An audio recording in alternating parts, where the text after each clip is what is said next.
ಮತ್ತು ಅವರಲ್ಲಿ ಏನಿರುತ್ತೆ ಅಂತಂದರೆ ಪುಣ್ಯ ಹೆಚ್ಚಾಗಿರುತ್ತೆ, ಪಾಪ ಸಂಪೂರ್ಣ ನಾಶ ಆಗಿರುತ್ತೆ, ಪುಣ್ಯವನ್ನು ಸಂಪಾದನೆ ಮಾಡಿಕೊಳ್ಳುವಂಥ ಶಕ್ತಿ ಹೆಚ್ಚಿರುತ್ತೆ. ಗಣೇಶ್ ಕಾಸರಗೋಡು ಅವರಿಗೆ ಜ್ಞಾನೋದಯ ಆಯಿತು ಅಂದರೆ ಜಗತ್ತಿನಲ್ಲಿರುವ ಎಲ್ಲ ದೇವತೆಗಳು ನಿಮಗೆ ನಮಸ್ಕಾರ ಮಾಡ್ತಾರೆ. ಮನುಷ್ಯರಿಗೆ ಮಾತ್ರ ನಗು ಮತ್ತು ದುಃಖ ಎರಡೂ ಆಗುತ್ತೆ. ಸುಖ ದುಃಖ ಎರಡನ್ನೂ ಅನುಭವಿಸುವಂಥ ಶಕ್ತಿ ಇರೋದು ಮನುಷ್ಯರಿಗೆ ಮಾತ್ರ. ಕೋಪ ಹೆಚ್ಚಾದಷ್ಟು ಕೆಟ್ಟ ಜನ್ಮಗಳು ಜಾಸ್ತಿ ಆಗ್ತಾ ಹೋಗುತ್ತೆ, ಜಾಸ್ತಿ ಆಗುತ್ತೆ. ಯಾವುದಕ್ಕೆ ಆರಂಭ ಇರೋದಿಲ್ವೋ ಅದಕ್ಕೆ ಅಂತ್ಯ ಇರೋದಿಲ್ಲ. ಈ ಪ್ರಪಂಚವಾದ ಆದಿ ಮತ್ತು ಅಂತ್ಯವನ್ನು ನೀವು ಹುಡುಕಿ ಹೊರಟ್ರೆ ಮಾನಸಿಕವಾಗಿ ಅಸ್ವಸ್ಥರಾಗ್ತೀರಿ. ಜಗತ್ತಿನ ಎಲ್ಲ ಸಮಸ್ಯೆಗಳಿಗೂ ಅಜ್ಞಾನವೇ ಕಾರಣ. ಅಜ್ಞಾನ ಎಲ್ಲಿರುತ್ತೆ ಅಂದರೆ ಮನಸ್ಸಿನಲ್ಲಿರುತ್ತೆ. ಮುಂದೆ ಏನಾಗುತ್ತೆ ಅಂತ ಗೊತ್ತಿದೆಯಾ? ಯಾವುದು ಪ್ರಕೃತಿ ನಿಯಮ ಹೇಗಿರುತ್ತೆ ಅಂತಂದರೆ ಒಳ್ಳೆಯದಕ್ಕೆ ಒಳ್ಳೆಯದು, ಕೆಟ್ಟದಕ್ಕೆ ಕೆಟ್ಟದ್ದು. ಅಧಿಕಾರದ ಮೋಹ, ಹಣದ ಅಹಂಭಾವ, ನನ್ನದೇ ನಡಿಬೇಕು ಅನ್ನುವಂಥ ಅಜ್ಞಾನ, ನನ್ನದೇ ಯಾವಾಗಲೂ ನಡಿಬೇಕು ಅನ್ನೋದು ಮಹಾಜ್ಞಾನ.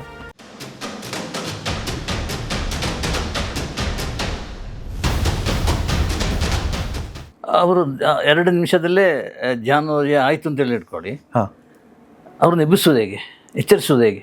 ಅವ್ರು ಬರ್ತಾರೆ ಅದರಿಂದ. ಅವ್ರು ಜ್ಞಾನೋದಯ ಆದಮೇಲೆ ಅವ್ರು ಮತ್ತೆ ಮರಳಿ ಬರ್ತಾರೆ, ಸಾಮಾನ್ಯ ವ್ಯಕ್ತಿಗಳ ಥರನೇ ಇರ್ತಾರೆ. ಆದರೆ ಅವರಲ್ಲಿ ಯಾವುದೇ ಕಾರಣಕ್ಕೂ ಕೆಟ್ಟದನ್ನು ನೀವು ನೋಡೋಕ್ಕಾಗಲ್ಲ. ಅವ್ರಿಗೆ ಕೆಟ್ಟ ಆಲೋಚನೆಗಳು ಬರೋದಿಲ್ಲ, ಕೆಟ್ಟ ಕೆಲಸ ಅವ್ರು ಮಾಡೋಕ್ಕೆ ಆಗೋದೇ ಇಲ್ಲ. ಕೆಟ್ಟ ಆಲೋಚನೆ ಬಂದರೆ ತಾನೇ ಕೆಟ್ಟ ಕೆಲಸ ಮಾಡೋದು. ಅವರಲ್ಲಿ ನೀವು ಏನೇ ಮಾಡಿದ್ರು ಅವರಿಂದ ಯಾವುದೇ ಹತ್ಯೆ ಆಗೋದಿಲ್ಲ, ಕಳ್ತನ ಮಾಡಲ್ಲ, ವ್ಯಭಿಚಾರ ಮಾಡಲ್ಲ, ಸುಳ್ಳು ಹೇಳಲ್ಲ, ಮಾದಕ ದ್ರವ್ಯವನ್ನು ಯಾವುದನ್ನು ಅವರು ಸೇವಿಸುವುದಿಲ್ಲ. ಮತ್ತು ಜ್ಞಾನೋದಯ ಆದವರು ಯಾವುದೇ ಕಾರಣಕ್ಕೂ ಮಧ್ಯಾಹ್ನ 12 ಗಂಟೆ ಆದಮೇಲೆ ಆಹಾರವನ್ನು ಸೇವನೆ ಮಾಡಲ್ಲ. ವಿಕಾಲ ಭೋಜನ ವೀರಮಣಿ ಸಿಕ್ಕಾಪದಂಗೆ ಸಮಾಧಿಯಾಮಿ. ಮಧ್ಯಾಹ್ನ ಸೂರ್ಯ ಮುಳುಗೋಕೆ ಪ್ರಾರಂಭ ಆಗೋಕ್ಕೆ ಮೊದಲೇ ಊಟ ಮಾಡ್ತಾರೆ, ಅದಾದಮೇಲೆ ಅವ್ರು ಊಟ ಮಾಡಲ್ಲ. ಆ ಥರದ್ದು 227 ನಿಯಮಗಳು. ನೀವೇನಾದ್ರು ಜ್ಞಾನೋದಯ ಆಗಿದೆ ಅಂದರೆ 227 ನಿಯಮಗಳನ್ನ ನೀವು ಅಚ್ಚುಕಟ್ಟಾಗಿ ತಪ್ಪದೆ ಪಾಲನೆ ಮಾಡ್ತಾ ಇರ್ತೀರಿ. ನಮ್ಗೆ ಗೊತ್ತಾಗೋದು ಹೇಗೆ ಜ್ಞಾನೋದಯ ಆಗಿದೆ ಈ ಗಣೇಶ್ ಕಾಸರಗೋಡಿಗೆ ಅಂತೇಳಿ? ನೀವು ಗಣೇಶ್ ಕಾಸರಗೋಡು ಅವರಿಗೆ ಜ್ಞಾನೋದಯ ಆಗಿದೆ ಅಂತಂದರೆ ಭಾಳ ಸರಳವಾಗಿ ಮೊದಲನೇದಾಗಿ ಹೇಳಿದರೆ, ನೀವು ಯಾವುದೇ ರೀತಿ ಕೆಟ್ಟ ಆಲೋಚನೆ ನೀವು ಮಾಡೋಕ್ಕೆ ಆಗಲ್ಲ. ಅಂದರೆ ನೀವು ಕೆಟ್ಟ ಆಲೋಚನೆ ಮಾಡಬೇಕಂದ್ರೆ ಇನ್ನೊಂದು ಚಿತ್ತ ಬೇಕು. ಒಂದು ಕೆಟ್ಟ ಚಿತ್ತ ಬಂದರೆ ಮಾತ್ರ ಇನ್ನೊಂದು ಕೆಟ್ಟ ಆಲೋಚನೆ ಮಾಡೋಕ್ಕೆ ಸಾಧ್ಯ.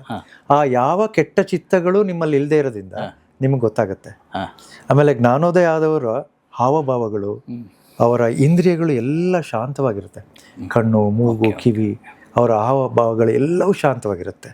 ಆಮೇಲೆ ಹೆಚ್ಚು ಜ್ಞಾನೋದಯ ಆದವರು ಭಾಳ ಮೌನವಾಗಿರ್ತಾರೆ. ಅವಶ್ಯಕತೆ ಇದ್ದಲ್ಲಿ ಉಪಯೋಗಕ್ಕೆ ಬರುತ್ತೆ ಅಂದರೆ ಮಾತ್ರ ಮಾತನಾಡ್ತಾರೆ. ಮತ್ತು ಅವರಲ್ಲಿ ಏನಿರುತ್ತೆ ಅಂತಂದರೆ ಪುಣ್ಯ ಹೆಚ್ಚಾಗಿರುತ್ತೆ, ಪಾಪ ಸಂಪೂರ್ಣ ನಾಶ ಆಗಿರುತ್ತೆ, ಪುಣ್ಯವನ್ನು ಸಂಪಾದನೆ ಮಾಡಿಕೊಳ್ಳುವಂಥ ಶಕ್ತಿ ಹೆಚ್ಚಿರುತ್ತೆ. ನಿಮಗೆ ಜ್ಞಾನೋದಯ ಆಯಿತು ಅಂತಂದರೆ ನೀವು ನಂಬಲಿಕ್ಕಿಲ್ಲ. ನಿಮಗೆ ಜ್ಞಾನೋದಯ ಆಯಿತು, ಗಣೇಶ್ ಕಾಸರಗೋಡು ಅವರಿಗೆ ಜ್ಞಾನೋದಯ ಆಯಿತು ಅಂದರೆ ಜಗತ್ತಿನಲ್ಲಿರುವ ಎಲ್ಲ ದೇವತೆಗಳು ನಿಮಗೆ ನಮಸ್ಕಾರ ಮಾಡ್ತಾರೆ. ಅಂದರೆ ಜ್ಞಾನೋದಯ ಪಡೆದವರು ಎಲ್ಲರಿಗಿಂತಲೂ ಉತ್ತಮ. ಮನುಷ್ಯರಾಗಿ ಹುಟ್ಟಿದ್ದೀವಲ್ಲ, ಇದೇ ಅತ್ಯಂತ ದೊಡ್ಡ ಪುಣ್ಯ. ಯಾಕೆ ಅಂತಂದರೆ ಮನುಷ್ಯರಲ್ಲದೆ ಬೇರೆ ಯಾವುದೇ ಜೀವಿಗಳಿಗೂ ಜ್ಞಾನೋದಯ ಆಗೋಲ್ಲ. ಅಲ್ಲಿ ಧ್ಯಾನದ ಪ್ರಶ್ನೆನೇ ಇಲ್ಲ, ಆಗೋದಿಲ್ಲ. ಯಾಕೆ ಅಂತಂದರೆ ಮೇಲ್ಗಡೆ ಹೋಗ್ತಾ ನಿಮಗೆ ಮನುಷ್ಯರಿಂದ ಮೇಲ್ಗಡೆ ತುಂಬ ಲೋಕಗಳಿವೆ, ಕೋಟ್ಯಾಂತರ ಲೋಕಗಳಿವೆ. ಅದನ್ನು ಬೇರೆಯವರು ಬೇರೆ ಬೇರೆ ಪದಗಳಲ್ಲಿ ಉಪಯೋಗಿಸಿರ್ತಾರೆ, ನಾವು ಲೋಕಗಳು ಅಂತ ಕರಿತೀವಿ. ಈ ಥರ ಲೋಕಗಳು ಅಲ್ಲಿರೋ ಜೀವಿಗಳಿಗೆ ಪುಣ್ಯ ಹೆಚ್ಚಾಗಿರೋದ್ರಿಂದ ಸಂತೋಷ, ನೆಮ್ಮದಿ, ಎಲ್ಲ ರೀತಿಯ ಅನುಕೂಲತೆ ಇರುತ್ತೆ. ಅವ್ರಿಗೆ ಯಾವುದೇ ರೀತಿಯ ಕಷ್ಟಪಡಬೇಕು ಅನ್ನೋವಂಥ ಅವಶ್ಯಕತೆ ಇರಲ್ಲ, ಅವಕಾಶವೂ ಇರಲ್ಲ. ಮೇಲೆ ಹುಟ್ಟಿದಂಥ ಜೀವಿಗಳು ಪುಣ್ಯವನ್ನು ಆಧಾರವಾಗಿ ಇಟ್ಕೊಂಡು ಸಂತೋಷವಾಗಿ ಬದುಕ್ತಾರೆ, ಲಕ್ಷಾಂತರ ಕೋಟ್ಯಾಂತರ ವರ್ಷಗಳು ಬದುಕ್ತಾರೆ. ನಮಗಿಂತ ಕೆಳಗಡೆ ಇರುವಂಥ ಜೀವಿಗಳು, ಉದಾಹರಣೆಗೆ ಪ್ರಾಣಿಗಳು, ಅವರಿಗೆ ಯಾವುದೇ ರೀತಿ ಪುಣ್ಯ ಇರಲ್ಲ. ಅದನ್ನು ಅಕುಶಲ ಕಮ್ಮ ಅಂತ ಕರಿತೀವಿ, ಕೆಟ್ಟದೇ ಇರುತ್ತೆ. ಅವಾಗೆ ನಗೋದಕ್ಕೂ ಕೂಡ ಆಗೋದಿಲ್ಲ. ಮನುಷ್ಯರಿಗೆ ಮಾತ್ರ ನಗು ಮತ್ತು ದುಃಖ ಎರಡೂ ಆಗುತ್ತೆ. ಸುಖ ದುಃಖ ಎರಡನ್ನೂ ಅನುಭವಿಸುವಂಥ ಶಕ್ತಿ ಇರೋದು ಮನುಷ್ಯರಿಗೆ ಮಾತ್ರ. ಈ ಜಗತ್ತಿನಲ್ಲಿ ಯಾವ ಜೀವಿಗಳಿಗೂ ಇಲ್ಲ. ಹಾಗಾಗಿ ಪಾಸಿಟಿವ್ ಆ್ಯಂಡ್ ನೆಗೆಟಿವ್ ಎರಡೂ ಇರೋದು ಮನುಷ್ಯರಲ್ಲಿ. ನಮಗಿಂತ ಮೇಲ್ಗಡೆ ಇರೋರಿಗೆ ಎಲ್ಲರಿಗೂ ಪಾಸಿಟಿವ್ ಇದೆ, ನಮಗಿಂತ ಕೆಳಗಡೆ ಇರೋರಿಗೆಲ್ಲರಿಗೂ ನೆಗೆಟಿವ್ ಇದೆ. ನಮಗೆ ಮಾತ್ರ ಪಾಸಿಟಿವ್ ನೆಗೆಟಿವ್ ಎರಡೂ ಇರೋದ್ರಿಂದ ನಾವು ದಾನವನ್ನೂ ಮಾಡ್ಬೋದು, ಒಳ್ಳೆಯದನ್ನು ಮಾಡ್ಬೋದು, ಕೆಟ್ಟದನ್ನು ಮಾಡ್ಬೋದು. ನಾವು ಹೆಚ್ಚು ಒಳ್ಳೆಯದನ್ನು ಮಾಡ್ತಾ ಹೋದಾಗೆ ನಾನು ಓದಿದ ಕಡೆ ಹೋಗ್ತೀನಿ. ನಾನು ಈಗ ಸ್ವಲ್ಪ ಸರಳವಾಗಿ ಮತ್ತು ಸ್ವಲ್ಪ ತಮಾಷೆಯಾಗಿ ನಾನು ಈ ಪ್ರಶ್ನೆ ಖಂಡಿತ ನನ್ನಲ್ಲಿ ಒಂದು ಉದ್ಭವ ಆಯ್ತು. ಅದು ಕೇಳಿ ಸರ್. ಕೋಪ ಅಂದರೆ ಏನು ಅಂತ ನಾನೀಗ ಪ್ರಶ್ನೆ ಕೇಳುವಾಗ ನನ್ನನ್ನು ತಿಳ್ಕೊಂಡಿರೋ ತುಂಬ ಜನ ನಗ್ಬೋದೇನೋ. ದೂರ್ವಾಸ, ಜಮದಗ್ನಿ ಅಂತೆಲ್ಲ ನನ್ನನ್ನು ಕರೀತಾರೆ. ಬಟ್ ನನಗೆ ಅದು ಗೊತ್ತಿಲ್ಲ, ಕೋಪ ಅಂದರೆ ಏನು ಅಂತ ಗೊತ್ತಿಲ್ಲ. ನೀವು ನೋಡಕ್ಕೆ ಹಂಗೆ ಕಾಣಿಸ್ತಾ ಇಲ್ವಲ್ಲ? ಇಲ್ಲಲ್ಲ, ಮತ್ತೆ ಯಾಕೆ ಜನ ಹಾಗೆ ಕರೀತಾರೆ? ರವಿ ಬೆಳಗೆರೆ ಗೊತ್ತಲ್ಲ, ಹಾಯ್ ಬೆಂಗಳೂರು ಎಡಿಟರ್ ಆಗಿದ್ದವರು, ದೊಡ್ಡ ಸಾಮ್ರಾಜ್ಯವನ್ನೇ ಕಟ್ಟಿದವರು ಕರ್ನಾಟಕದಲ್ಲಿ. ಅವರು ಬರೆಯುವಾಗೆಲ್ಲ ನನ್ನ ಹೆಸರು ಬರೆಯುವಾಗೆಲ್ಲ ದುರ್ವಾಸ ಬಂದರು, ಜಮದಗ್ನಿ ಹೋದರು, ಈ ಥರನೇ ಬರೆದು ನನ್ನ ಇಮೇಜ್ ಹಂಗೆ ಬೆಳೆಸುತ್ತೆ. ಬಟ್ ನಾನು ಹಾಗೆ ಇಲ್ಲ. ಕೋಪ ಅಂದರೆ ಏನು? ಕೋಪ ಅಂದರೆ ಅಂತ ಏನು ಅಂತ ಹೇಳೋದಕ್ಕಿಂತ ಭಗವಾನ್ ಬುದ್ಧರ ಕಾಲದಲ್ಲಿ ನಡೆದಂಥ ಒಂದು ಘಟನೆಯನ್ನು ನಿಮ್ಮ ಮುಂದೆ ಇಡ್ತೀನಿ. ಬಹುಶಃ ಅದರಲ್ಲಿ ನಿಮಗೆ ಕೋಪ ಅಂದರೆ ಏನು, ಕೋಪ ಬಂದರೆ ಏನು ಮಾಡಬೇಕು ಅನ್ನೋದು ಗೊತ್ತಾಗುತ್ತೆ. ಭಾಳ ಸರಳವಾಗಿ ಉದಾಹರಣೆ ಸಮೇತ. ಈ ಸಾಮಾನ್ಯ ಊರುಗಳಲ್ಲಿ ಕೆಲವೊಮ್ಮೆ ಮನೆಗಳಲ್ಲಿ ಕೆಲವು ಜನರು ಇರ್ತಾರೆ. ಅವ್ರಿಗೆ ಹೇಗೆ ಅಂತ ಅಂದರೆ, ಯಾರ ಮೇಲೆ ಆದರೂ ಜಗಳ ಆಡಲಿಲ್ಲ ಅಂದರೆ ತಿಂದಿದ್ದು ಜೀರ್ಣ ಆಗೋದಿಲ್ಲ. ನೋಡಿರ್ತೀರಲ್ವ, ನಿಮಗೆ ಗೊತ್ತಿರುತ್ತೆ, ಯಾಕಂದ್ರೆ ಸಮಾಜದಲ್ಲಿ ಓಡಾಡಿದ್ರಿ. ಏನೋ ಒಂದು ಕೆಟ್ಟ ಮಾತು ಹೇಳಲೇಬೇಕು. ಅವ್ರಿಗೆ ಜಗಳ ಮಾಡಬೇಕು. ನೀವು ತಪ್ಪು ಮಾಡದೇವರು ನಿಮ್ಮ ಜೊತೆ ಜಗಳ ಆಡ್ಬೇಕು. ಅವ್ರಿಗೆ ಕಾರಣ ಬೇಕಾಗಿಲ್ಲ ಅಥವಾ ಕಾರಣ ಸೃಷ್ಟಿ ಮಾಡ್ತಾರೆ. ಈ ಕೋಪದ ಬಗ್ಗೆ ಬುದ್ಧರ ಕಾಲದಲ್ಲಿ ನಡೆದಂಥ ಒಂದು ಘಟನೆ ನಿಮ್ಮ ಮುಂದೆ ಇಡ್ತೀನಿ. ಭಗವಾನ್ ಬುದ್ಧರು ಸಾವತ್ತಿ ನಗರದ ಜೇತವನದಲ್ಲಿ ನೆಲೆಸಿರುವ ಸಂದರ್ಭದಲ್ಲಿ ಅಕ್ಕೋಸಕ ಭಾರದ್ವಾಜ ಅಥವಾ ಆಕ್ರೋಶಕ ಭಾರದ್ವಾಜ ಅನ್ನೊಬ್ಬ ವ್ಯಕ್ತಿ ಬರ್ತಾರೆ. ಹೆಸರು ಭಾರದ್ವಾಜ ಅಂತೇಳಿ. ಆಕ್ರೋಶಕ ಅಂತಂದ್ರೆ ಯಾವಾಗಲೂ ಕೋಪ ಇರುತ್ತೆ ಅವ್ರಿಗೆ. ಯಾವಾಗಲೂ ಕೋಪದಿಂದ ಇರುವಂಥ ವ್ಯಕ್ತಿಗೆ ಅದೊಂದು ನಾಮಪದ ಒಳಗಡೆ ಸೇರ್ಕೊಂಡ್ಬಿಟ್ಟಿರುತ್ತೆ, ಆಕ್ರೋಶಕ ಭಾರದ್ವಾಜ. ಸಾವತ್ತಿ ನಗರದಲ್ಲಿ ನೆಲೆಸಿರೋ ಸಂದರ್ಭದಲ್ಲಿ ಭಗವಾನ್ ಬುದ್ಧರು ಸಾವತ್ತಿ ನಗರದ ಪಕ್ಕದ ಜೇತವನದಲ್ಲಿ ಇರ್ತಾರೆ. ಬೆಳಿಗ್ಗೆ ಎದ್ದು ಅವರು ಧ್ಯಾನ ಮಾಡ್ತಾ ಇರ್ತಾರೆ, ಒಂದು ಮರದ ಕೆಳಗಡೆ ಧ್ಯಾನ ಮಾಡ್ತಾ ಇರ್ತಾರೆ. ಈ ಆಕ್ರೋಶಕ ಭಾರದ್ವಾಜ ಬೆಳಿಗ್ಗೆ ಎದ್ದು ನೋಡ್ತಾರೆ, ಯಾರು ಕಾಣಿಸಲ್ಲ, ಇನ್ನೂ ಯಾರು ಎದ್ದಿರಲ್ಲ, ಬೇಗ ಎದ್ದಿರ್ತಾರೆ ಅವರು. ನೋಡ್ತಾರೆ, ಸುತ್ತಮುತ್ತ ನೋಡ್ತಾರೆ, ಯಾರು ಕಾಣಿಸಲ್ಲ ಜಗಳ ಮಾಡೋದಕ್ಕೆ. ಊರಿಂದ ಆಚೆ ನಡ್ಕೊಂಡು ಬರ್ತಾ ಇರ್ತಾರೆ. ಬುದ್ಧರು ಕಾಣಿಸ್ತಾರೆ ಅವ್ರಿಗೆ. ಇವತ್ತು ಯಾರೂ ಇಲ್ಲ, ಇವರೊಬ್ರು ಸಿಕ್ಕಿದ್ದಾರೆ, ಇವ್ರಿಗಾದ್ರೂ ಬಯ್ಯೋಣ ಅಂತ ಅಂದ್ಬಿಟ್ಟು ಕೂತ್ಕೊಂಡು ಧ್ಯಾನ ಮಾಡ್ತಾ ಇರ್ತಾರೆ. ಬಯ್ಯಕ್ಕೆ ಶುರು ಮಾಡ್ತಾರೆ. ನೀನು ಮಾಯಾವಿ, ನೀನು ಮೋಸಗಾರ, ಸಮಾಜಕ್ಕೆ ಸುಳ್ಳನ್ನು ಹೇಳ್ತಾ ಇದೀಯಾ, ಹಾಗೆ ಹೀಗೆ ಅಂತ ಹೇಳ್ತಾರೆ. ಸುಮಾರು ಹೊತ್ತು ಬೈತಾರೆ.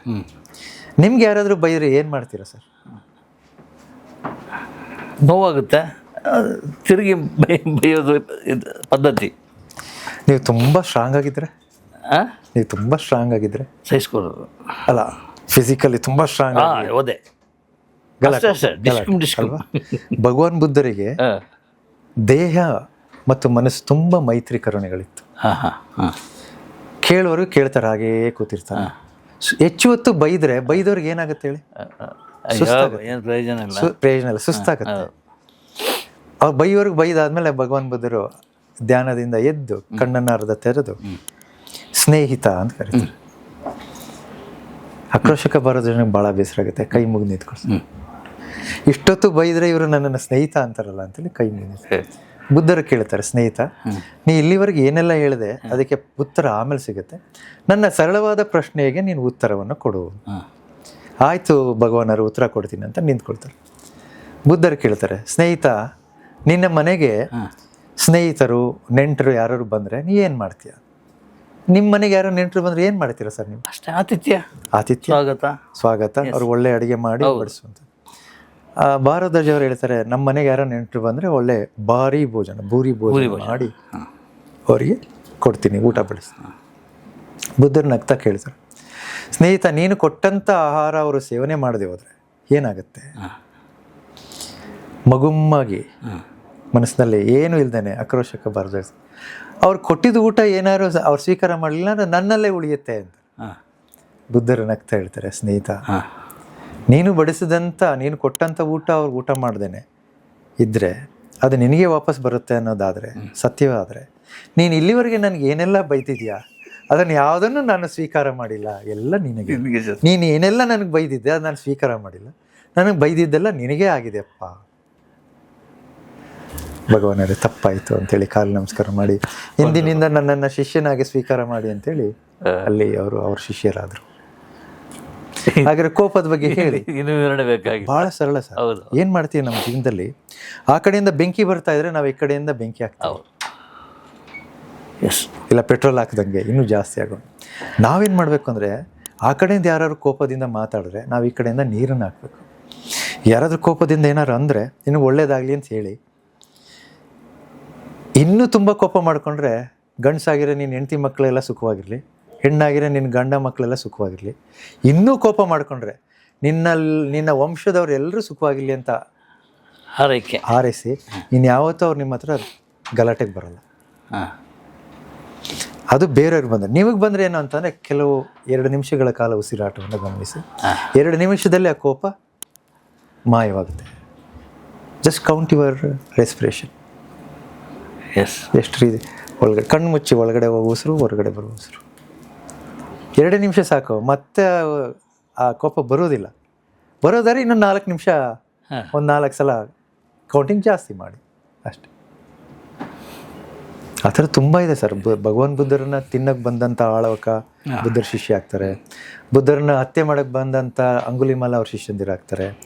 ಅವ್ರನ್ನ ಸೋಲ್ಸಕ್ಕೆ ಬಂದಂಥ ಅಗ್ಗಿಕಾ ಭಾರದ್ವಾಜ, ಕಸಿ ಭಾರದ್ವಾಜ, ಆ ಕಾಲದಲ್ಲಿ ತುಂಬ ಜನ ಅವ್ರನ್ನ ನದಿ ಕಸಪ, ಗಯ ಕಸಪ, ಉರುವೇಲ ಕಸಪ ತುಂಬ ಜನ ಬರ್ತಾರೆ. ಆದರೆ ಭಗವಾನ್ ಬುದ್ಧರ ಕರುಣೆ, ಮೈತ್ರಿಗೆ ಅವರು ಸಂಪೂರ್ಣವಾಗಿ ಭಗವಾನ್ ಬುದ್ಧರಲ್ಲಿ ಬಂದು ಅವರ ಕರುಣೆಗೆ ತಲೆದೂಗಿ ಬುದ್ಧರಿಗೆ ಶಿಷ್ಯಂದಿರಾಗ್ತಿದ್ರು ಅನ್ನೋದು. ನನ್ನ ಕೋಪ ಸ್ವಲ್ಪ ಇಳೀತು. ಸೊ ಉತ್ತರ ನನಗೆ ಸಿಕ್ಕಿದೆ. ಆದ್ದರಿಂದ ಇನ್ನು ಜಮದಗ್ನಿ ಅಂತೇಳಿ ಆಗಲಿ ಅಥವಾ ದೂರ್ವಾಸ ಅಂತೇಳಿಗೆ ಕರೆಯುವಂಥ ಅವಕಾಶ ಇನ್ನೊಬ್ಬರಿಗೆ ಸಿಗಲ್ಲ. ಯಾಕೆಂದರೆ ಅದು ಹೇಗಿರುತ್ತೆ ಅಂದರೆ ಸರ್, ಕೋಪ ಹೇಗಿರುತ್ತೆ ಅಂದರೆ, ಬೇರೆಯವ್ರಿಗೆ ಬೈತೀವಲ್ಲ, ಅದು ಹೇಗಿರುತ್ತೆ ಅಂದರೆ ಮೇಲೆ ಉಗಿದು ಆಮೇಲೆ ಏನಾಗತ್ತೆ, ಅದು ನಮ್ಮ ಮೇಲೆ ಬೀಳುತ್ತಲ್ಲ, ಆ ರೀತಿ ಕೋಪ. ಕೆಂಡವನ್ನ ಕೈಲಿಟ್ಕೊಂಡು ಬೇರೆಯವ್ರು ಕೆಟ್ಟದಾಗಲಿ ಅಂತ ಹೇಳ್ತವ್ರೆ, ಕೆಂಡ ನಮಗೆ ಸುಡುತ್ತೆ. ಹಾಗೆ ಕೋಪ ನಮ್ಮನ್ನು ಸುಡ್ತಾ ಇರುತ್ತೆ. ಕೋಪ ಹೆಚ್ಚಾದಷ್ಟು ಕೆಟ್ಟ ಜನ್ಮಗಳು ಜಾಸ್ತಿ ಆಗ್ತಾ ಹೋಗುತ್ತೆ, ಜಾಸ್ತಿ ಆಗುತ್ತೆ. ಅತಿ ಹೆಚ್ಚು ನಿಮಗೆ ಪುನರ್ಜನ್ಮಗಳು, ಒಳ್ಳೆ ಜನ್ಮಗಳು ಸಿಕ್ಕಿದ್ರೆ ಪರವಾಗಿಲ್ಲ, ತುಂಬ ಕಷ್ಟದಲ್ಲಿ ಸಿಕ್ಕಾಕೊಂಬಿಟ್ರೆ ಏನು ಮಾಡೋದು? ಕೋಪವೇ ನಮಗೆ ಹೆಚ್ಚಿನ ಸಂದರ್ಭದಲ್ಲಿ, ಕೋಪದ ಹಿಂದೆ ಇರೋದು ಅಜ್ಞಾನ, ಅಜ್ಞಾನದಿಂದ ಕೋಪ, ಕೋಪದಿಂದ ಸಮಸ್ಯೆಗಳು. ಅರ್ಥ ಆಯ್ತು ಗುರುಗಳು, ಅರ್ಥ ಆಯ್ತು. ಪ್ರಪಂಚದ ಉಗಮ ಮತ್ತು ಅಂತ್ಯಗಳ ಬಗ್ಗೆ ಬುದ್ಧರ ವಿಶ್ಲೇಷಣೆ ಏನು ಅಂತ ಹೇಳ್ಬೋದು? ಭಾಳ ಒಳ್ಳೆ ಪ್ರಶ್ನೆನ ಕೇಳಿದಿರಿ. ಗಹನವಾದ ಪ್ರಶ್ನೆ, ಗಹನವಾದ ಪ್ರಶ್ನೆ ಮತ್ತು ಹೆಚ್ಚು ಸಮಯ ಹಿಡಿಯುವಂಥ ಪ್ರಶ್ನೆ. ಆದರೂ ಭಾಳ ಸರಳವಾಗಿ ಇದರಲ್ಲಿ ನಾನು ಹೇಳ್ತೀನಿ ಸರ್. ಮೊದಲನೇದಾಗಿ ಪ್ರಪಂಚದ ಉಗಮ ಮತ್ತು ಅಂತ್ಯವನ್ನು ಅರ್ಥ ಮಾಡ್ಕೊಳ್ಳುವಾಗ 2 ಸತ್ಯಗಳನ್ನ ನಾವು ಅರ್ಥ ಮಾಡ್ಕೊಳ್ಳೋದು. ಒಂದು, ಯಾವುದಕ್ಕೆ ಆರಂಭ ಇರೋದಿಲ್ವೋ ಅದಕ್ಕೆ ಅಂತ್ಯ ಇರೋದಿಲ್ಲ. ಆ 2 ಅಂಶಗಳು ತಗೊಂಡಾಗ ಇಡೀ ಜಗತ್ತಿನಲ್ಲಿ ಸಮಸ್ಯೆಗೆ ಆರಂಭ ಮತ್ತು ಅಂತ್ಯಗಳಿರೋದಿಲ್ಲ, ಆರಂಭ ಮತ್ತು ಅಂತ್ಯಗಳಿರೋದಿಲ್ಲ. ಹಾಗೆ ಪ್ರಪಂಚದ ಆದಿ ಅಂತ್ಯಗಳು, ಆದಿಯೂ ಇಲ್ಲ, ಪ್ರಪಂಚದ ಉಗಮಕ್ಕೆ ಪ್ರಾರಂಭನೂ ಇಲ್ಲ, ಅಂತ್ಯನೂ ಇರೋದಿಲ್ಲ. ಯಾವುದಕ್ಕೆ ಆರಂಭ ಮತ್ತು ಅಂತ್ಯ ಇರೋದಿಲ್ವೋ ಆ ಸೃಷ್ಟಿ ಮತ್ತು ನಾಶ ಯಾರ ಕೈಲೂ ಇರೋದಿಲ್ಲ. ಈಗೇನು ಪ್ರಪಂಚ ಇದ್ದೀವಿ, ಇದೇ ರೀತಿಯ ಒಂದು ಪ್ರಪಂಚ ಹಿಂದೆ ಇತ್ತು, ಅದಕ್ಕೆ ಸಾಕ್ಷಿ ಆಧಾರಗಳಿದೆ. ಅದ್ರ ಹಿಂದೆ ಇದೇ ರೀತಿ ಪ್ರಪಂಚಗಳಿತ್ತು. ನೀವು ಹಿಂದೆ ಹೋದರೆ ಇನ್ಫಿನಿಟ್ ಅಂತ ಏನು ಹೇಳ್ತೀವಲ್ಲ, ಅಪರಿಮಿತವಾಗಿ ನೀವು ಒಂದು ಕಾಲಘಟ್ಟದಲ್ಲಿ ಪ್ರಪಂಚ ನಾಶ ಆಗೋದನ್ನು ನೋಡ್ತೀರಿ, ಒಂದು ಕಾಲಘಟ್ಟದಲ್ಲಿ ಪ್ರಪಂಚ ಸೃಷ್ಟಿ ಆಗೋದನ್ನು ನೋಡ್ತೀರಿ. ಹಾಗೆ ಮುಂದೆ ಈ ಪ್ರಪಂಚ ನಾಶ ಆಗಿ ಸೃಷ್ಟಿ ಆಗುತ್ತೆ, ನಾಶ ಆಗುತ್ತೆ, ಸೃಷ್ಟಿ ಆಗುತ್ತೆ, ನಾಶ ಆಗುತ್ತೆ, ನಿರಂತರವಾಗಿ ನಡ್ಕೊಂಡು ಬರುತ್ತೆ. ಈ ಪ್ರಪಂಚ ಒಂದು ಕಾಲಘಟ್ಟದಲ್ಲಿ ಕುಗ್ಗುತ್ತಾ ಹೋಗುತ್ತೆ. ಕುಗ್ಗುವಿಕೆಯನ್ನು ನಾವು ನಾಶ ಅಂತ ಕರಿತೀವಿ, ಬುದ್ಧರು ಹೇಳಿರೋದು. ಕೆಲವು ಸಂದರ್ಭಗಳಲ್ಲಿ ಕಾಲಘಟ್ಟದಲ್ಲಿ ಪ್ರಪಂಚ ಹಿಗ್ಗುತ್ತಾ ಹೋಗುತ್ತೆ, ಅದನ್ನು ಸೃಷ್ಟಿ ಅಂತ ಹೇಳ್ತೀವಿ. ಈ ಸೃಷ್ಟಿ ನಾಶ ಅನ್ನೋದು ಇಡೀ ಜಗತ್ತಿನಲ್ಲಿ, ಅಪರಿಮಿತವಾದ ಜಗತ್ತಿನಲ್ಲಿ ಒಂದೊಂದು ಭಾಗದಲ್ಲಿ ನಡೆಯುವಂಥ ಏನು ಹೇಳ್ತೀರಿ, ಆಯಾ ಕಾಲಕ್ಕೆ ತಕ್ಕಂತೆ ನಡೆದು ಹೋಗುವ ಘಟನೆಗಳು. ಈ ರೀತಿಯ ಪ್ರಪಂಚ 1, 2 ಇಲ್ಲ. ನೀವು ಪ್ಯಾರಲಲ್ ಯೂನಿವರ್ಸ್ ಅಥವಾ ಅದಕ್ಕೆ ಇನ್ನೊಂದು ಏನಂತಾರೆ ಮಲ್ಟಿವರ್ಸ್ ಅಂತ ಕರಿತೀವಿ.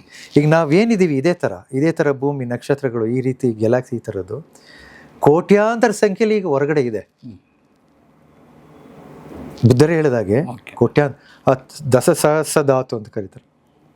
ನಮ್ಮ ರೀತಿಯ ಜಗತ್ತೇ 10,000ಕ್ಕೂ ಹೆಚ್ಚಿರೋ ಸಾಧ್ಯತೆ ಇದೆ ಅಂತ ಬುದ್ಧರು ಹೇಳ್ತಾರೆ. ಅಂದರೆ ಇಲ್ಲೇನು ಗಣೇಶ್ ಕಾಸರಗೋಡು ಅವರು ಇಲ್ಲಿ ಮಾತಾಡ್ತಾ ಇದ್ದಾರೆ, ಇದೇ ರೀತಿ 10,000ಕ್ಕಿಂತನೂ ಇನ್ನೂ ಹೆಚ್ಚು ಇದೇ ರೀತಿ ವ್ಯಕ್ತಿಗಳು ಇರ್ತಾರೆ. ಬೇರೆ ಬೇರೆ ಲೋಕಗಳಲ್ಲಿ, ಬೇರೆ ಬೇರೆ ಪ್ರಪಂಚಗಳಲ್ಲಿ ಇರ್ತಾರೆ.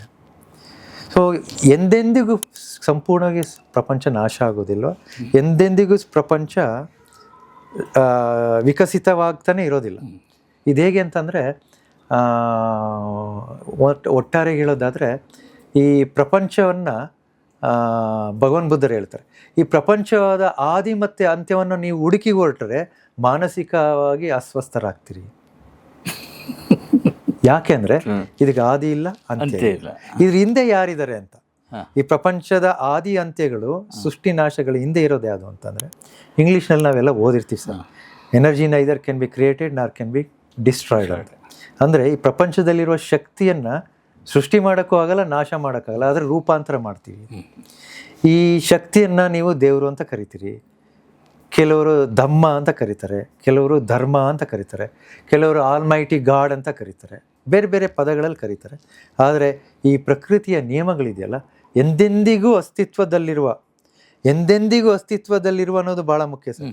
ಎಂದೆಂದಿಗೂ ಅಸ್ತಿತ್ವದಲ್ಲಿರುವ ಈ ಪ್ರಕೃತಿ ನಿಯಮಗಳು ಅಂತ ಬಂದಾಗ ಇದನ್ನು ಸೃಷ್ಟಿ ಮಾಡೋಕ್ಕಾಗಲ್ಲ, ನಾಶ ಮಾಡೋಕ್ಕಾಗಲ್ಲ. ಎಂದೆಂದಿಗೂ ಅಸ್ತಿತ್ವದಲ್ಲಿರುವ ಈ ಪ್ರಕೃತಿಯಲ್ಲಿರುವ ನಿಯಮಗಳೇ ಈ ಜಗತ್ತನ್ನು ಆದಿ ಅಂತ್ಯಗಳು, ಪ್ರಾರಂಭ ನಾಶ, ಉತ್ಪತ್ತಿ ನಾಶವನ್ನು ನಿರ್ಧಾರ ಮಾಡ್ತಾ ಹೋಗುತ್ತೆ. ಈಗ ನೋಡಿ, ಅದನ್ನು ಬುದ್ಧರು ಹೇಳಿದ್ದಾರೆ, ಇನ್ನು ಕೆಲವು ಕೋಟಿ ವರ್ಷಗಳ ನಂತರ ಈ ಪ್ರಪಂಚ ನಾಶ ಆಗುತ್ತೆ, ಮತ್ತೆ ನಂತರ ಇನ್ನೊಂದು ಪ್ರಪಂಚ ಉತ್ಪತ್ತಿ ಆಗುತ್ತೆ ಅಂತ. ಈ ಒಂದು ಅಧ್ಯಯನ ಮಾಡ್ತಾ ನಾನು 2022ರಲ್ಲಿ ಇಂಗ್ಲೆಂಡ್ಗೆ ಹೋಗಿದ್ದೆ ಸರ್. ಅಲ್ಲಿ ಸ್ಟೀಫನ್ ಹಾಕಿಂಗ್ ಅವ್ರ ಜೊತೆ ಕೆಲಸ ಮಾಡಿದಂಥ ರಾಜರ್ ಪೆನ್ರೋಸ್ ಅಂತ ಹೇಳಿ ಒಬ್ಬರು ವಿಜ್ಞಾನಿ ಇದ್ದಾರೆ, ಅವ್ರನ್ನ ಭೇಟಿ ಮಾಡೋಕ್ಕೆ ಹೋಗಿದ್ದೆ. ಅವ್ರಿಗೆ ಯಾಕೆ ನೋಬೆಲ್ ಪ್ರೈಸ್ ಬಂದಿದೆ 2020ರಲ್ಲಿ ಫಿಸಿಕ್ಸ್ನಲ್ಲಿ ನೋಬೆಲ್ ಪ್ರೈಸ್ ಬಂದಿದೆ, ಭೌತಶಾಸ್ತ್ರದಲ್ಲಿ. ಯಾಕೆ ಅಂದರೆ ಈಗಿರೋ ಪ್ರಪಂಚವು ಇಂದಿನ ಪ್ರಪಂಚದ ಮುಂದುವರಿದ ಭಾಗ, ಇಂದಿನ ಪ್ರಪಂಚದ ಪಳೆಯುಳಿಕೆಯೇ ಈಗಿನ ಪ್ರಪಂಚ, ಹಾಗೆ ಈ ಪ್ರಪಂಚದ ಮುಂದಿನ ಭಾಗ ಇನ್ನೊಂದು ಪ್ರಪಂಚ ಅಂತೇಳಿ ಪ್ರೂವ್ ಮಾಡಿದ್ದಾರೆ. ಅವ್ರ ಇದಕ್ಕೆ ನೋಬೆಲ್ ಪ್ರೈಸ್ ಬಂದಿತ್ತು. ಆ ವಿಜ್ಞಾನಿಯನ್ನು ಭೇಟಿ ಮಾಡೋದಕ್ಕೆ ನಾನು ಇಂಗ್ಲೆಂಡ್ಗೆ ಹೋಗಿದ್ದೆ. ಇದೇನಂತಂದರೆ ನಿರಂತರವಾಗಿ ನಡೀತಾ ಇರುತ್ತೆ ಸರ್. ಪ್ರಪಂಚ ನಾಶ ಆಗುತ್ತೆ, ಸೃಷ್ಟಿ ಆಗುತ್ತೆ, ನಾಶ ಆಗುತ್ತೆ, ಇವು ನಿರಂತರವಾಗಿ ನಡ್ಕೊಂಬಂದಿದೆ. ಇದನ್ನು ಇಂಥವರೇ ಸೃಷ್ಟಿ ಮಾಡಿದ್ದಾರೆ ಅಂತ ಹೇಳೋದಕ್ಕೆ ಒಬ್ಬ ವ್ಯಕ್ತಿ ಅಥವಾ ಒಂದು ಜೀವಿಗೆ ಕೊಡ್ಲಿಕ್ಕೆ ಬರಲ್ಲ. ಏನಂತ ಅಂದರೆ ಪ್ರಕೃತಿ ನಿಯಮ. ಅದು ನೀವು ದೇವರು ಅಂತೀರಿ, ನಾವು ಅದನ್ನು ಪಾಲಿ ಭಾಷೆನ ದಮ್ಮ ಅಂತ ಕರಿತೀವಿ. ದಮ್ಮ ಅಂದರೆ ಸಂಪೂರ್ಣವಾಗಿರುವಂಥ ಪ್ರಕೃತಿ ಅಥವಾ ಪ್ರಕೃತಿ ನಿಯಮಗಳನ್ನ ದಮ್ಮ ಅಂತ ಕರಿತೀವಿ. ಸೊ ನೀವು ಯಾವಾಗ ಇದರ ಆದಿ ಅಂತ್ಯಗಳನ್ನು ನೀವು ಹುಡುಕಿ ಓಡ್ತೀರಿ, ಮಾನಸಿಕವಾಗಿ ಅಸ್ವಸ್ಥರಾಗ್ತೀರಿ. ಈ ಪ್ರಶ್ನೆಗೆ ಉತ್ತರ ಕೊಡೋದು ಭಾಳ ಸಮಯ ಬೇಕು. ಯಾಕಂದರೆ ಒಂದೊಂದು ಸಂದರ್ಭದಲ್ಲಿ ಉತ್ತರಗಳನ್ನ ಕೊಡ್ತಾ ಹೋಗಿದ್ದಾರೆ. ಅಗಣ್ಯ ಸುತ್ತದಲ್ಲಿ ಹೇಗೆ ಪ್ರಪಂಚ ಉತ್ಪತ್ತಿ ಆಯಿತು, ಸತ್ತ ಸೂರ್ಯಂಗೆ ಸುತ್ತಂಗ ಅಂತೇಳಿ ಉಪದೇಶದಲ್ಲಿ 7 ಹಂತಗಳಲ್ಲಿ ಈ ಪ್ರಪಂಚ ಹೇಗೆ ನಾಶ ಆಗುತ್ತೆ ಅಂತೇಳಿ ಬಹಳ ವಿವರಣೆಯನ್ನು ಕೊಟ್ಟಿದ್ದಾರೆ. ಅದನ್ನು ಇನ್ನೊಂದು ಸಂದರ್ಭಗಳಲ್ಲಿ ಅದನ್ನು ಹೆಚ್ಚಿನದಾಗಿ ವಿವರಣೆಯನ್ನು ನಾವು ಪಡ್ಕೊಂಡು, ಇದು ಯುದ್ಧದ ಸಂದರ್ಭ ಈಗ ನಾವು ಮಾತಾಡ್ತಿರೋದು. ಈ ಯುದ್ಧ, ದ್ವೇಷ, ಇದರಿಂದ ನಮ್ಮನ್ನು ಕಾಪಾಡುವವರು ಯಾರು ಗುರುಗಳೇ? ಜಗತ್ತಿನ ಎಲ್ಲ ಸಮಸ್ಯೆಗಳಿಗೂ ಅಜ್ಞಾನವೇ ಕಾರಣ. ಅಜ್ಞಾನ ಎಲ್ಲಿರುತ್ತೆ ಅಂದರೆ ಮನಸ್ಸಿನಲ್ಲಿರುತ್ತೆ. ಉದಾಹರಣೆಗಳು ಹೇಳಿದರೆ, ನಮ್ಮ ಜನ್ಮಕ್ಕೆ ಕಾರಣ ತಂದೆ ತಾಯಿಗಳಾದ್ರೂ ನಮ್ಮ ಮನಸ್ಸಿನಲ್ಲಿರುವ ಅಜ್ಞಾನವೇ ನಮ್ಮ ಜನ್ಮಕ್ಕೆ ಕಾರಣ. ನಮ್ಮಲ್ಲಿ ಅಜ್ಞಾನ ಜಾಸ್ತಿ ಆದಷ್ಟು ಪುನರ್ಜನ್ಮ ಚಿತ್ತ ಜಾಸ್ತಿ ಆಗ್ತವೆ. ಈ ಯುದ್ಧ ಮಾಡ್ತಾ ಇರೋರಿಗೆ ಈ ಸತ್ಯಗಳು ಗೊತ್ತಿರೋದಿಲ್ಲ. ಯುದ್ಧಗಳ ಬಗ್ಗೆ ಬುದ್ಧರು ತುಂಬ ಚೆನ್ನಾಗಿ ಹೇಳ್ತಾರೆ. ಯಾರು ತನ್ನನ್ನು ತಾನು ಗೆದ್ದಿರ್ತಾರೋ ಅವರೇ ನಿಜವಾದ ವಿಜಯಶಾಲಿ. ಈಗ ನೋಡಿ, ಬೇರೆ ಬೇರೆ ದೇಶಗಳ ಮಧ್ಯೆ ಯುದ್ಧ ನಡೀತಾ ಇದೆ. ಇದರಿಂದ ಏನನ್ನ ಸಾಧಿಸ್ತೀರಿ? ಏನೂ ಇಲ್ಲ. ಅಜ್ಞಾನ ಇರೋದ್ರಿಂದನೇ ಯುದ್ಧಗಳಾಗ್ತಾ ಇರೋದು. ಅದನ್ನು ಬುದ್ಧರು ತುಂಬ ಚೆನ್ನಾಗಿ ಹೇಳ್ತಾರೆ. ಈಗ ನಡೀತಾರೆ ಯುದ್ಧಕ್ಕೆ ಅವರು ಕೊಡುವಂಥ ಒಂದು ಪಾಲಿ ಶ್ಲೋಕ ಅಥವಾ ಗಾಥ ಹೇಗಿದೆ ಅಂದರೆ, ಪರೇಚಾನ ವಿಜಾನಂತಿ ಮಾಯಮೆತ್ತ ಯಮಾಮಸೆ ಏಚತತ್ತ ವಿಜಾನಂತಿ ತಥೋ ಸಮ್ಮಂತಿ ಮೇಧಗ. 2500 ವರ್ಷಗಳ ಹಿಂದೆ ಇದ್ದಂಥ ಆಡು ಭಾಷೆ, ಪಾಲಿ ಭಾಷೆ ಎಷ್ಟು ಸರಳವಾಗಿದೆ ಅಂತಂದರೆ, ಯುದ್ಧ ಮಾಡ್ತಾ ಇರೋರು ಮಾತ್ರ ಅಲ್ಲ, ನಿಮ್ಮ ಮನಸ್ಸಿನಲ್ಲಿರುವಂಥ ಗೊಂದಲಗಳಿಗೆ, ಆಂತರ್ಯದಲ್ಲಿರುವಂಥ ಸಮಸ್ಯೆಗಳಿಗೆ ಅಥವಾ ಬೇರೆಯವ್ರ ಜೊತೆ ನಾವು ಮಾಡುವ ಗಲಾಟೆಗಳಿಗೆ, ಯುದ್ಧಗಳಿಗೆ ಇದು ಸೊಲ್ಯೂಷನ್. ಏನಂತಂದರೆ ಅದರ ಅರ್ಥ, ಯಾರು ನಾನು ಒಂದು ದಿವಸ ಸಾಯ್ತೀನಿ ಅನ್ನೋದನ್ನು ಮರ್ತಿರ್ತಾರೋ ಅವರು ಜಗಳಗಳನ್ನ ಮುಂದುವರಿಸ್ತಾ ಹೋಗ್ತಾರೆ. ಒಪ್ಕೊಳ್ತೀರಾ? ರಿಪೀಟ್. ನಾನು ಒಂದು ದಿನ ನಾನು ಸಾಯ್ತೀನಿ ಅನ್ನೋದನ್ನ ಮರ್ತಿರೋರು ಜಗಳಗಳು ಮಾಡ್ತಾನೆ ಇರ್ತಾರೆ. ಆದರೆ ಯಾರು ಒಂದು ದಿನ ನಾ ಸಾಯ್ತೀನಿ ಅನ್ನೋ ಸತ್ಯ ಗೊತ್ತಿರುತ್ತೋ ಅಂತ ವ್ಯಕ್ತಿ ಜಗಳ ಮಾಡಲ್ಲ, ಯುದ್ಧ ಮಾಡಲ್ಲ, ಇರುವ ಮನಸ್ತಾಪಗಳನ್ನ ಸರಿ ಮಾಡ್ಕೊಂಡು ಹೋಗ್ತಾರೆ. ಒಂದಾಯ್ತಾ ಸರ್? ಒಂದು ಪ್ರಾಣಿಯನ್ನ ಕೊಂದರೆ ಸರಿಸುಮಾರು 500 ಜನ್ಮ ಮತ್ತೆ ಪ್ರಾಣಿಯಾಗಿ ಹುಟ್ತೀನಿ. ಮನುಷ್ಯರನ್ನ ನಾವು ಕೊಂದ್ರೆ ನಾವು ಇನ್ನೂ ಕೆಟ್ಟದಾಗಿ ತುಂಬ ಕೆಟ್ಟ ಜನ್ಮಗಳನ್ನ ಅಥವಾ ಕೆಟ್ಟ ಸಮಸ್ಯೆಗಳಿಗೆ ಸಿಕ್ಕಾಕೊಳ್ತೀನಿ. ಅದಕ್ಕೆ ಬಹಳ ಉದಾಹರಣೆಗಳಿದೆ. ಆ ಉದಾಹರಣೆಯಲ್ಲಿ ಒಂದು ಕಥೆಯನ್ನು ಹೇಳ್ಬೋದ? ಬಹಳ ಸರಳವಾದ ಕಥೆ. ಯುದ್ಧದವರೆಗೂ ಹೋಗೋದು ಬೇಡಿ, ಒಂದೇ ಒಂದು ಜೀವಿನ ಕೊಂದಿದ್ದಕ್ಕೆ ಏನಾಯ್ತು ಅನ್ನೋದಕ್ಕೆ ಯುದ್ಧದಕ್ಕಿಂತ ಬಹಳ ಚಿಕ್ಕದು. ಈಗಾಗಿರೋ ಯುದ್ಧದಲ್ಲಿ ಯಾವುದೋ ಒಂದು ದೇಶದ ರಾಷ್ಟ್ರಾಧ್ಯಕ್ಷನ ಕೊಂದಿದ್ದಾರೆ. ಅವರು ಅದರ ವಿರುದ್ಧವಾಗಿ ಬೇರೆ ಬೇರೆ ದೇಶದಲ್ಲಿ ಕಾರಣವೇ ಇಲ್ಲದೆ ಆ ಬೇರೆ ದೇಶದವರಿಗೆ ಅವರು ಬಾಂಬ್ ಹಾಕಿದ್ದಾರೆ. ಇವೆಲ್ಲ ನೋಡಿದ್ರೆ ಇದನ್ನು ನಾವು ಮನವರಿಕೆ ಮಾಡಿಕೊಡ್ಬೇಕಾಗಿರೋದೇನೆಂದರೆ, ಅಲ್ಲಿವರೆಗೂ ಮನವರಿಕೆ ಮಾಡುವ ಶಕ್ತಿ ಅಥವಾ ಅಷ್ಟೊಂದು ಬುದ್ಧಿವಂತಿಕೆ ನಮ್ಮಲ್ಲಿ ಇಲ್ಲದೆ ಇರ್ಬೋದು, ಆದರೆ ನಮ್ಮಲ್ಲಿರುವ ಯುದ್ಧೋತ್ಸಾಹ, ನಮ್ಮಲ್ಲಿರುವ ಯುದ್ಧಕ್ಕೆ ಮನಸ್ಸಿನ ಯುದ್ಧದಂತ ಮಾಡುವಂಥ ಮನಸ್ಸಿಗೆ ಹೇಗೆ ಅಂತಂದರೆ, ಹಿಂದೆ ಬುದ್ಧರ ಕಾಲದಲ್ಲಿ ಒಬ್ಬ ವ್ಯಕ್ತಿ ಓತ, ಪಾಲಿನಲ್ಲಿ ಓತ ಮೇಕೆ ಕಟ್ಟಾಕ್ಸಿರ್ತಾರೆ. ಬುದ್ಧರು ಕೇಳ್ತಾರೆ, ಏನಕ್ಕೆ ಕಟ್ಟಾಕಿದ್ದಾನೆ? ಬಲಿ ಕೊಡಬೇಕು ಅಂತ. ಬುದ್ಧರು ಕೇಳ್ತಾರೆ, ನೀನು ಈ ಮೇಕೆನ ಕೊಟ್ಟಿದ್ರೆ, ಬಲಿ ಕೊಟ್ಟರೆ ನೀನು ಏನಾಗ್ತೀಯ ಗೊತ್ತಾ? ಗೊತ್ತಿಲ್ಲ ಗುರುಗಳೇ ಅಂತ ಕೇಳ್ತಾರೆ. ಬುದ್ಧರು ಹೇಳ್ತಾರೆ ಹಿಂದಿನದು, ನೋಡಪ್ಪ ಯಜಮಾನ, ಹಿಂದೆ ನಿನ್ನಂತೆ ಒಬ್ಬ ವ್ಯಕ್ತಿ ಒಂದು ಮೇಕೆಯನ್ನು ತನ್ನ ಸೇವಕನನ್ನು ಕರೆಸಿ ಮೇಕೆನ ಕಟ್ಟಾಕಿದ್ದು, ಮಾರನೇ ದಿನ ಬಲಿ ಕೊಡಬೇಕಾಗಿತ್ತು. ಅಂದರೆ ಯುದ್ಧ ಮಾಡೋರ ಪರಿಸ್ಥಿತಿ ಏನಾಗುತ್ತೆ ಅಂತ ನನಗೆ ಇರುತ್ತೆ. ಆಗ ಆ ಮೇಕೆಯನ್ನು ಗೊತ್ತಲ್ಲ, ಈಗ ಜನಗಳು ಹೇಗೆ ಬಲಿ ಕೊಡ್ತಾರೆ ಅಂದರೆ, ಮೇಕೆಗೆ ಸ್ನಾನ ಮಾಡಿಸ್ತಾರೆ, ಮಾಲೆ ಹಾಕ್ತಾರೆ. ನೀರು ಯಾಕೆ ಹಾಕ್ತಾರೆ ಹೇಳಿ? ನೀರಿನ ಚಿಮುಕ್ಸ್ತಾರೆ. ನೀರು ಅಲ್ಲ, ಚಿಮುಕ್ಸಿದ್ರೆ ಅದು ತಲೆ ಅಲ್ಲಾಡ್ಸುತ್ತೆ. ನೀವೇನು ಅನ್ಕೋತೀರಿ? ಬಲಿ ಕೊಡೋದಕ್ಕೆ ತಯಾರಾಗಿದೆ, ನಾನು ರೆಡಿ ಅಂತ. ಪಾಪ ಅದು ಗಾಬರಿಯಿಂದ ಕಣ್ಣಿಗೆ ನೀರು ಬಿದ್ದ ಗಾಬರಿಗೆ ತಲೆ ಅಲ್ಲಾಡ್ಸೋದು. ಈ ಜನಗಳು ಅದನ್ನು ಒಪ್ಪಿಗೆ ಕೊಟ್ಟಿದೆ ಅಂತ ಕೊಲ್ಲೋದು. ಹಂಗೆ ಮಾಡಿದಾಗ ಆಗಿನ ಕಾಲದ ಮೇಕೆ, ಬುದ್ಧರಿಗಿಂತನೂ 1000 ವರ್ಷಗಳಿಂದ ಮಾತನಾಡೋ ಪ್ರಾಣಿಗಳಿದ್ದು. ಆ ಮೇಕೆ ಸ್ವಲ್ಪ ಹೊತ್ತು ನಗುತ್ತೆ, ಸ್ವಲ್ಪ ಹೊತ್ತು ಆದಮೇಲೆ ಅಳುತ್ತೆ. ಆ ಸೇವಕ ಕೇಳ್ತಾನೆ, ಯಾಕೆ ನೀನು ನಗ್ತಾ ಇದೀಯ, ಯಾಕೆ ಅಳ್ತಾ ಇದೀಯ ಅಂದಾಗ, ನಿನಗೆ ಹೇಳಿ ಏನು ಪ್ರಯೋಜನ? ನಿನ್ನ ಯಜಮಾನ ನಾನು ಕಟ್ಟಾಕ್ತಿದ್ದೀನಲ್ಲ, ಅಲ್ಲಿ ಕರ್ಕೊಂಡೋಗು. ಅಲ್ಲಿ ತಗೊಂಡೋಗಿ ಅಲ್ಲಿ ನಿಲ್ಲಿಸಿದಾಗ ಈ ಸೇವಕ ಹೇಳ್ತಾನೆ, ಯಜಮಾನ್ರೆ ಈ ಮೇಕೆ ನಗ್ತಾಯಿತು ಅಳ್ತಾಯಿತು, ಯಾಕೆ ಅಂತ ಕೇಳಿದ್ರೆ ನಿಮಗೆ ಮಾತ್ರ ಹೇಳ್ತೀನಿ ಅಂತ ಹೇಳಿದ್ರೆ ಅದಕ್ಕೆ ಕರ್ಕೊಂಬಂದಿದ್ದೆ. ಆ ಯಜಮಾನ ಕೇಳ್ತಾನೆ, ಯಾಕೆ ನೀನು ನಗ್ತಿದ್ದೆ ಯಾಕೆ? ಆ ಮೇಕೆ ಹೇಳುತ್ತೆ, ಯಜಮಾನ, ನಿನಗಿಂತ ಹಿಂದೆ 1000 ವರ್ಷಗಳ ಹಿಂದೆ ನಾನು ಮನುಷ್ಯನಾಗಿದ್ದೆ. ನಿನ್ನಂತೆ ಒಂದು ಮೇಕೆಯನ್ನು ನಾನು ಬಲಿ ಕೊಟ್ಟಾದ ಮೇಲೆ 499 ಜನ್ಮಗಳಲ್ಲಿ ನಾನು ಮೇಕೆಯಾಗಿಯೇ ಉಟ್ಕೊಂಡು ಬಂದಿದ್ದೀನಿ. ನನ್ನ ಸಹೋದರರು, ನನ್ನ ಸಂಬಂಧಿಕರೇ ನನ್ನ ತಲೆ ಕಡಿದಿದ್ದಾರೆ 499 ಬಾರಿ. ಇದು 500ನೇ ಬಾರಿ. ಇಲ್ಲಿ ನೀನು ನನ್ನ ಕೊಂದಾದ್ಮೇಲೆ ನನಗೆ ಒಳ್ಳೆ ಜನ್ಮ ಇದೆ ಅಂತ ನನಗನ್ನಿಸಿದೆ. ಹಾಗಾಗಿ ಸಂತೋಷವಾಗಿ ನಕ್ಕದೆ. ಯಜಮಾನಂಗೆ ಭಯ ಶುರುವಾಗುತ್ತೆ. ಯಾಕೆ ಅಳ್ತಿದ್ದೆ ಅಂತ ಕೇಳ್ತಾನೆ. ಆ ಮೇಕೆ ಹೇಳುತ್ತೆ, ಯಾಕೆ ಅಳ್ತೀನಿ ಅಂತಂದರೆ, ನನ್ನನ್ನು ಕೊಂದಾದ್ಮೇಲೆ, ನನ್ನನ್ನು ಬಲಿ ಕೊಟ್ಟಾದ್ಮೇಲೆ ನೀನು 500 ಬಾರಿ ಮೇಕೆ ಆಗೋಗ್ತೀಯ. ಇದೇ ಊರು ಸುತ್ತಮುತ್ತ ಜನಗಳು ಬಂದು ನಿನ್ನನ್ನು ಹಿಡಿದು ಬಲಿ ಕೊಡ್ತಾರೆ. ಅದನ್ನ ನೆನೆಸ್ಕೊಂಡು ನಂಗೆ ದುಃಖ ಆಯಿತು. ಅಯ್ಯೋ, ನಾನು ಎಂಥ ತಪ್ಪು ಮಾಡ್ತಿದ್ದೆ ಅಂಥೇಳಿ ಆ ಮೇಕೆನ ಬಿಟ್ಬಿಡ್ತಾರೆ. ಅಂದಿನಿಂದ ಅವರು ಹತ್ಯೆ ಮಾಡೋದನ್ನು ನಿಲ್ಲಿಸ್ತಾರೆ. ಒಂದು ಮೇಕೆ ಕೊಂದರೆ ಈ ಥರ ಆಗೋದಾದರೆ ಅಷ್ಟೊಂದು ಸಾವು ನೋವುಗಳಿಗೆ ಕಾರಣ ಆಗ್ತಾ ಇದೆಯಲ್ಲ, ಇದ್ರ ಪರಿಣಾಮ ಅವ್ರಿಗೆ ಗೊತ್ತಿದೆಯಾ? ಮುಂದೆ ಏನಾಗುತ್ತೆ ಅಂತ ಗೊತ್ತಿದೆಯಾ? ಯಾವುದು ಪ್ರಕೃತಿ ನಿಯಮ ಹೇಗಿರುತ್ತೆ ಅಂತಂದರೆ, ಒಳ್ಳೆಯದಕ್ಕೆ ಒಳ್ಳೆಯದು, ಕೆಟ್ಟದಕ್ಕೆ ಕೆಟ್ಟದ್ದು. ಇಂದಲ್ಲ ನಾಳೆಗೆ ಬಂದೇ ಬರುತ್ತೆ. ಇವ್ರುಗಳಿಗೆ ಏನಾಗ್ತಾ ಇದೆ ಅಂತಂದರೆ, ಅಧಿಕಾರದ ಮೋಹ, ಹಣದ ಅಹಂಭಾವ, ನನ್ನದೇ ನಡಿಬೇಕು ಅನ್ನುವಂಥ ಅಜ್ಞಾನ. ನನ್ನದೇ ಯಾವಾಗಲೂ ನಡಿಬೇಕು ಅನ್ನೋದು ಮಹಾಜ್ಞಾನ, ಅತಿ ದೊಡ್ಡ ಅಜ್ಞಾನ. ನನ್ನದೇ ನಡಿಬೇಕು ಅನ್ನೋದಿದೆಯಲ್ಲ, ಅದು ದೊಡ್ಡ ಅಜ್ಞಾನ. ಅಜ್ಞಾನದ ಪರಿಣಾಮ ಭಾಳ ಕೆಟ್ಟದಾಗಿರುತ್ತೆ. ಸುಖ ಸಂತೋಷದಿಂದ ನೆಮ್ಮದಿಯಾಗಿ ಬದುಕುವುದು ಹೇಗೆ? ಎಲ್ಲರಿಗೂ ಬೇಕು ಸರ್. ಭಾಳ ಸರಳ. ನಿಮ್ಮಲ್ಲಿ ಯಾವ ಸಂದರ್ಭದಲ್ಲಿ ಕೆಟ್ಟ ಆಲೋಚನೆಗಳು ಬರುತ್ತೆ ಅದನ್ನು ದೂರ ಮಾಡೋದಕ್ಕೆ ಪ್ರಯತ್ನವನ್ನು ಮಾಡಿ. ಈ 4 ಅಳವಡಿಸ್ಕೊಂಡ್ರೆ ಸಾವು ಕೂಡ ಸುಖವಾಗಿರುತ್ತೆ.